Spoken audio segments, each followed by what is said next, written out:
Hello all, hope you're doing well today. Welcome to Sport Management. This is 3366 and Managing Sport and Leisure Services. So my name is Dr. Misty Kesterson, or you can call me Dr. K, and I am your instructor this semester. So this class is 100% online, asynchronous through Canvas. So we will not have regularly scheduled class meetings. However, that doesn't mean you should disappear until Sunday night. You'll want to check Canvas and your university email regularly throughout the week. This presentation will give you an overview of the course, what you'll be learning, how your grade is determined, and what you can expect throughout the semester. The overall goal of this course is to help you develop the knowledge, skills, and creativity needed to become an effective manager and leader in the sport industry. When we talk about sport management, we're talking about a very broad industry.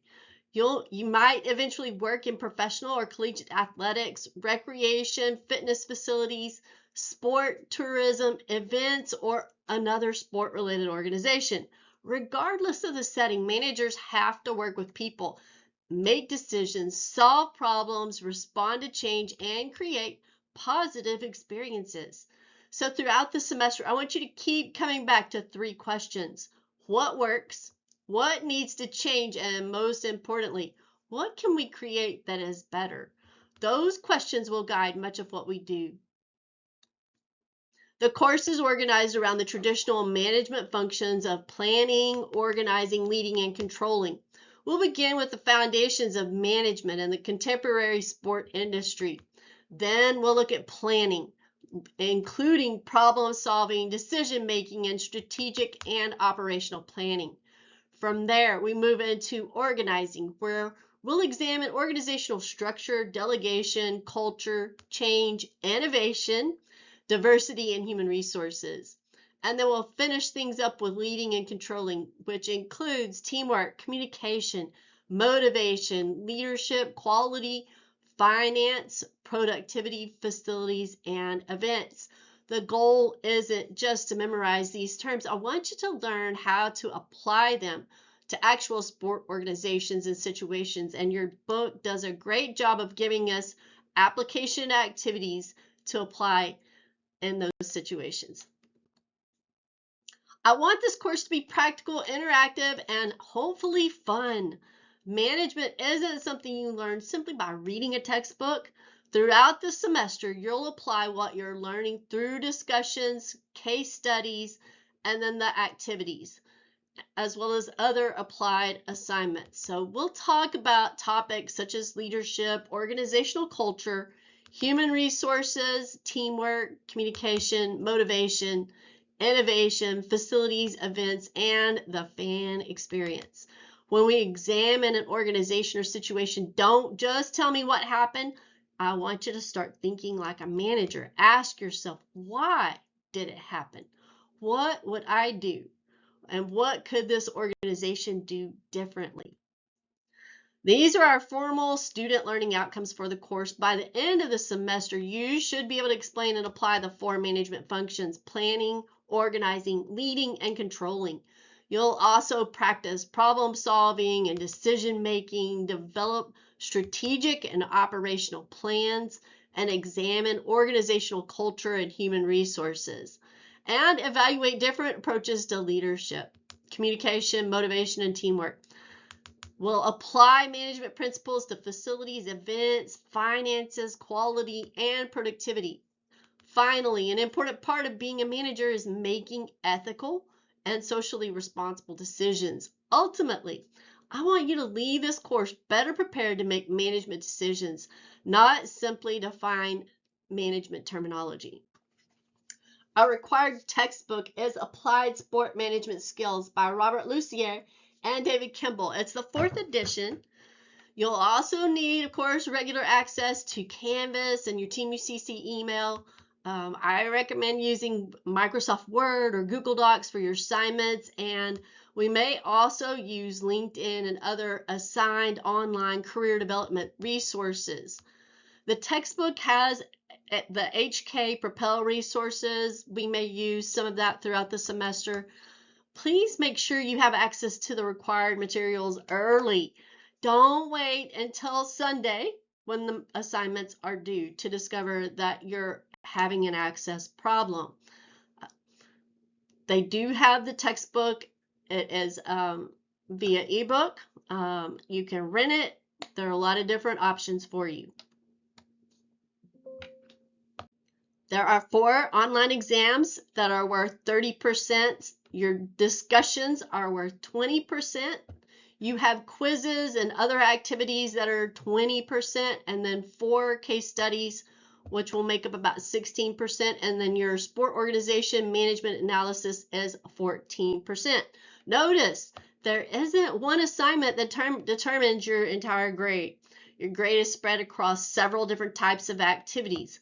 Also, remember that as a sport management major, you must have a grade of C or better in those sport management prefix courses, or you got to retake them. So do it right the first time. Really, if you are doing the work, then you shouldn't have any problems. Let's look a bit more closely at what you'll be doing throughout the semester. So as I said, you'll have 4 case studies. These give you real world or simulated situations where you'll identify the issues, consider the stakeholders involved, and decide what actions you would take. Your discussions will allow us to examine current issues and topics such as ethics, culture, diversity, motivation, leadership, teamwork, and events.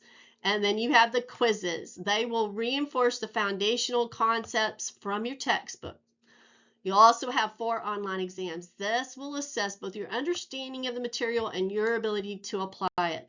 Don't approach this course by simply memorizing definitions. You need to understand what these concepts look like and when they are actually used in sport organizations. So one of the major assignments is the sport organization management analysis.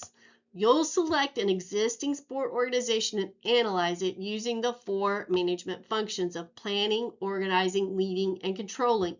You'll examine how management concepts appear in the organization's decisions, the structure, the leadership, and operations. Then you'll conclude your analysis by making 3 specific evidence-based recommendations for improving the organization's management practices. This assignment brings together what you've learned throughout the semester. I encourage you to choose an organization that genuinely interests you. It could potentially be an organization where you'd like to work someday. So here is the big picture of where we're going this semester. We'll begin with foundations and planning, which covers chapter 1 through 4. Then we move into organizing, which it covers chapter 5 through 7. The third major section is leading, which covers chapter 8 through 12. Then we finish it up with controlling, with facilities and events, including chapters 13 and 14.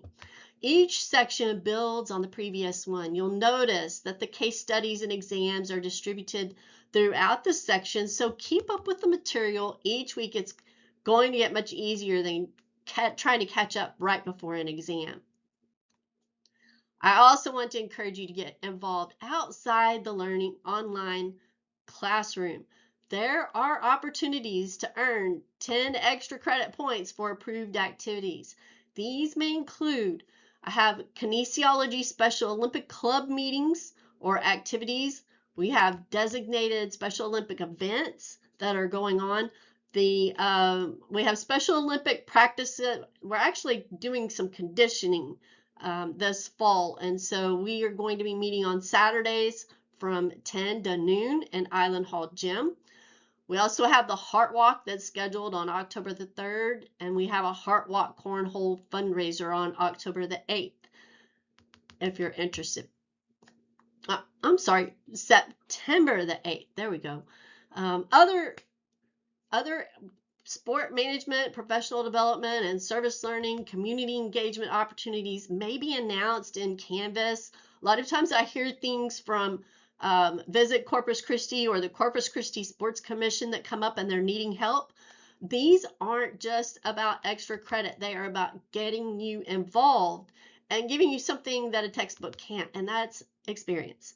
It also gives you opportunities to meet people and build your network and start developing examples you can eventually discuss on your resume or during job interviews. Because this is an asynchronous course, you are responsible for managing your time. Log into Canvas multiple times each week. Don't rely on the notifications. Check the announcement, complete your readings before starting activities, and participate meaningfully in your discussions. Most importantly, pay attention to deadlines. Late assignments are not accepted, so don't wait until the last minute to begin your work. If something happens that interferes with your ability to meet a deadline, communicate with me before the deadline whenever possible. And because this is an online course, reliable technology access is your responsibility. If you experience a technical issue, report it promptly and keep your support documentation. Okay, so let's talk about artificial intelligence. I'm going to tell you, I am a fan. I use it. It makes my life more efficient. I can get a lot of work done. But it is a useful professional tool, and you're going to encounter it throughout your career. When permitted, you should use AI to support things like brainstorming and idea development, organization, and formatting. However, it does not replace your own thinking, your reflection, or your professional development. If I ask you to analyze a situation and make a management decision, I want to know what you think. Now, you can use ChatGPT or whatever to help you with that, but I also want to know what you think. What's going on in that situation? So regardless of what tool you use, you are responsible for the accuracy, the originality, and quality of everything you submit. I do not want to get 30 papers that look the same.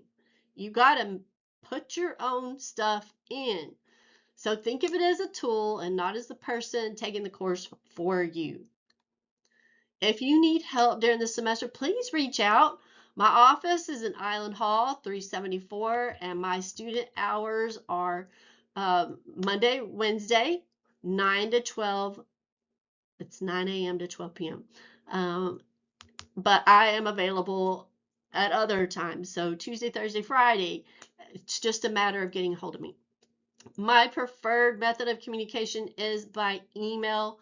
Use that misty.kesterson@tmucc.edu. If you want a quick response, I do check Canvas email, but not as, yeah. Anyway, so for technical issues involving Canvas accounts, Wi-Fi, or your university software, contact Team UCC IT Service Desk. I had to do that this morning. If you're having problems specifically with anything human kinetics, you can reach out to their support team. And one reminder, if a technical problem affects an assignment submission, keep your support ticket or other documentation. Communication is important. Don't wait until a problem has become a much bigger problem before you reach out. And don't wait until 10 or 11 o'clock on Sunday night to get started on an assignment or project. Start it earlier in the week so that you have time to work on it and make it the best you can make it. I'm going to leave you with 3 questions that I want you to keep asking throughout this course. What works? When you look at a sport organization, event, facility, team, or manager, what are they doing well?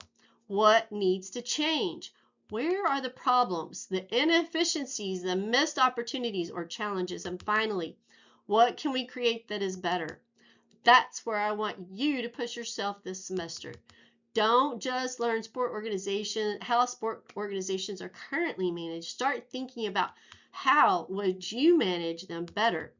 Welcome to Managing Sport and Leisure Services. I'm looking forward to working with you this semester. Let's get started.